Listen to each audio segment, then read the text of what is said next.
I swear the day this all went down, I half expected Ashton Kutcher to jump out of my garage yelling, "You've been punked," because who in their right mind walks into their own workspace and finds an SUV parked there right where your tool bench used to be while you're just trying to talk storm recovery with the county sheriff? Not me, that's for sure. But there it was, and there she was, a real deal HOA Karen strutting in like she's about to host her own HGTV special on other people's property.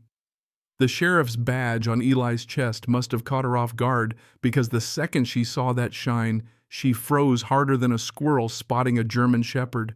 You ever had a neighbor who acted like your property came with community access, like your stuff was some kind of free-range exhibit? Yeah, that happened, and you can't make this up.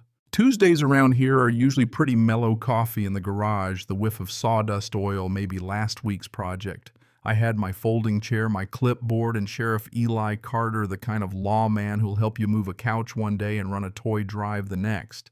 We'd been working on a storm cleanup, mapping out who needed help, elderly couple down the block with tree limbs blocking their driveway, Martinez family still trying to dry out their basement. Eli's the opposite of a stickler. He's the glue in this neighborhood. Never did I think he'd be there to witness an HOA heist in my own garage. And let me set the record straight, my garage isn't some Pinterest fantasy. You got paint cans, old bikes hanging from hooks. Hell, some of them still got cobwebs from projects I never finished. My ex-wife's label maker did a number on all the storage bins. And even after she moved out, her sense of order stuck around like the scent of her favorite vanilla candles. Tools on the pegboard, oil stains on the floor, everything in its place, not for show, just for use. I fix things sometimes for me, a lot of times for my neighbors. That's how communities should work. So there I am, talking logistics, sipping my coffee, and out of nowhere, the motion lights snap on, and I see this SUV like it dropped from the sky, parked smack in the middle of my workspace.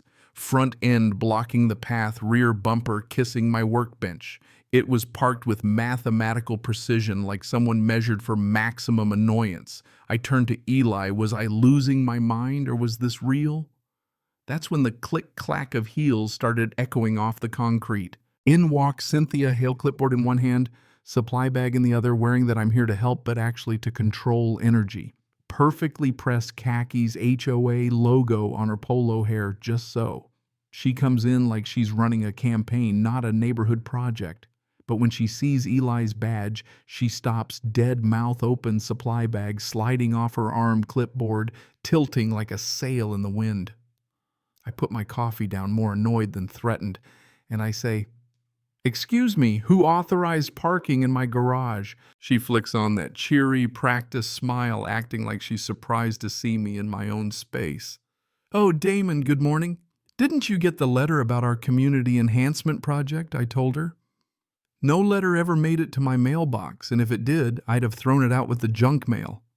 She flips through her clipboard, finding nothing, mumbling about a community beautification initiative inspiring neighborhood-wide improvements. My garage, apparently the ideal demo site. Eli stays quiet, just watching, taking it all in, because this isn't about a lost memo. It's about someone crossing a line and thinking she'll get away with it. Just then, Brent Sawyer rolls up. He's the neighborhood's go-to contractor, always fixing, hauling, mowing lawns. He looks at Cynthia, looks at me, looks at Eli, and says, "Ma'am, you told me the homeowner would be out." The confidence drains from Cynthia's face. "Must have been a miscommunication," she says, but her voice is shaking. I stand up slowly, just to make a point. "So let me get this straight. You put a car in my garage, planned a whole project in my workspace, and never bothered to ask if I'd be okay with any of it." Her jaw sets, eyes flicker. She's not used to being challenged. She starts tapping frantically at her phone, muttering about schedule confusion. The more she scrolls, the more rattled she gets. Then comes the twist. Brent picks up a stack of cards that had fallen from Cynthia's clipboard, each with an address time slot and a note. 6 different homes, including Mrs. Henderson, the grieving widow 3 streets over.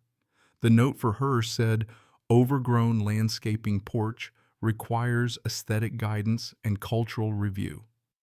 I read that out loud. Cultural review, seriously, I could feel the temperature drop. That's not just overstepping, that's discrimination hiding behind HOA jargon. Eli leans in. Mind if I take a look at what's in your bag? Cynthia? She hesitates, unzips it inside, are fake flowers, decorator bins, even a blinking device tucked into the light fixture, plus before and after photos already printed out. The before pics are of my garage, real clutter, and all the after ones are staged with props I've never seen. When did you take these? I ask, my skin crawling. Cynthia admits they did a preliminary assessment last week without my knowledge, quoting HOA process, as if that makes trespassing okay. But Eli's not buying it. Private property requires explicit consent. HOA covenants don't trump state law.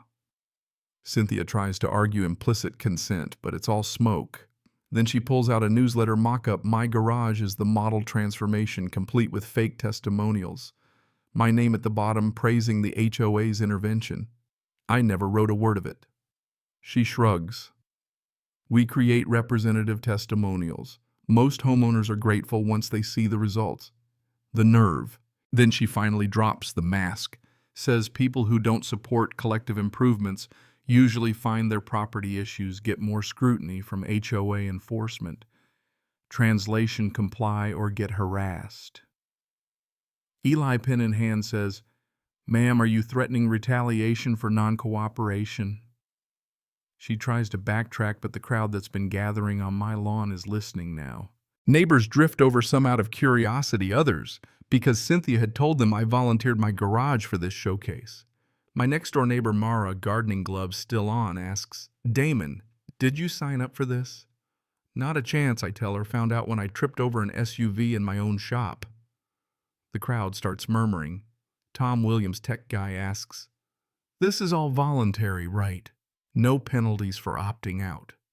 Cynthia gives a classic non-answer, and then a young mom with a toddler pipes up. Did Damon even ask for this help? She's got the look of someone who's seen enough nonsense at work and at home to know when she's being snowed. That's when I lay it all out. They took photos of my shop without permission, staged fake improvements, wrote up testimonials I never gave. Now they want to film it for the HOA newsletter. People start poking around the fake plants, the decorator bins. Even Emma, an 8-year-old, holds up a pre-printed certificate. Why does this say outstanding community participation? If the project isn't finished yet, I just shake my head. Out of the mouths of babes. And then, because apparently life is a sitcom, a text buzzes my phone. Building inspector, tomorrow morning, compliance verification for workspace modifications reported by a concerned community member. I haven't modified a thing. Cynthia doesn't even try to hide it. She filed a false report to force my hand. The news crew hired for this showcase arrives, cameras rolling, ready for a feel-good HOA story. But I step up right in front of everyone. Before we start any filming, let me give you a real tour. Here's my dad's wrench used to fix Mrs. Patterson's fence after the last storm. Here's the blue paint we used to cover graffiti for the Hendersons. This is what community looks like, real people helping each other, not stage photos for someone's promotion. The media starts filming the truth. Neighbors begin to open up. Turns out Cynthia had surveyed at least 8 other homes, snapping photos, pushing upgrades, filing improvement suggestions without consent. Brent, the contractor, admits he's got voice memos, key copies, instructions to access properties for emergency maintenance that were anything but emergencies. Tom checks the bylaws on his phone board. Approval is required for any expense over $500, but Cynthia spent nearly $4,000 on fake plants props and printing. The old lady with the security system. Her grandson has footage of Cynthia entering homes when no one was home. Clear as day, time stamped, all without permission. Eli finally lays it down. Using emergency access codes for non-emergencies is illegal intrusion.